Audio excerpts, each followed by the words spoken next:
तर तुम्ही बघताय की संपूर्ण महाराष्ट्रामध्ये क्राईम हा वाढलेला आहे. हे मी म्हणत नाहीये, सरकारी डेटा म्हणतोय की महाराष्ट्रात प्रचंड क्राईम वाढला आहे. हा केंद्राचा जो रिपोर्ट असतो त्याच्यात दिसतंय. सातत्याने मग पोर्शची महाराष्ट्रात झालेली, पुण्यात झालेली घटना असेल, ड्रग्ज असतील, कोयता गँग असेल, ही पुण्याची सगळी पार्श्वभूमी आहे.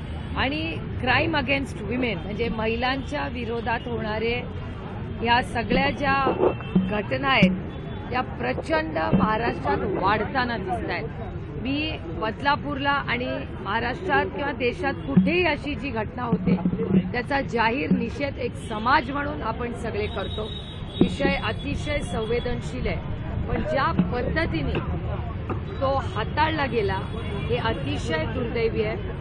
काल जेव्हा लोक रस्त्यावर उतरले तेव्हा या सरकारला जाग आली आणि तुम्ही बघा की या सगळ्या घटनांमध्ये एकीकडे 200 कोटी रुपये खर्च करून हे सरकार फक्त जाहिरातबाजी, इलेक्शन म्हणजे लोकसभेच्या इलेक्शन नंतर त्यांना त्यांच्या बहिणी लाडक्या झाल्या एकतर, आणि त्यानंतर 200 कोटी रुपये खर्च करून त्यांनी जाहिराती केलेल्या आहेत संपूर्ण महाराष्ट्रात 1500 रुपये देऊन लाडकी बहीण योजनेचा.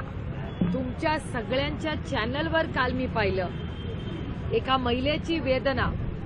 त्या बदलापूरच्या महिला काय म्हणत होत्या की या सरकारचे 1500 रुपये आम्हाला नको, आम्ही सरकारला 2000 रुपये देतो, पण आमच्या लेकी सुरक्षित ठेवा. हे कालची भूमिका अनेक महिलांची व्यथा, दुःख हे आपण सगळ्या माध्यमांमुळे संपूर्ण महाराष्ट्रात नाही देशात पोचलेलं आहे.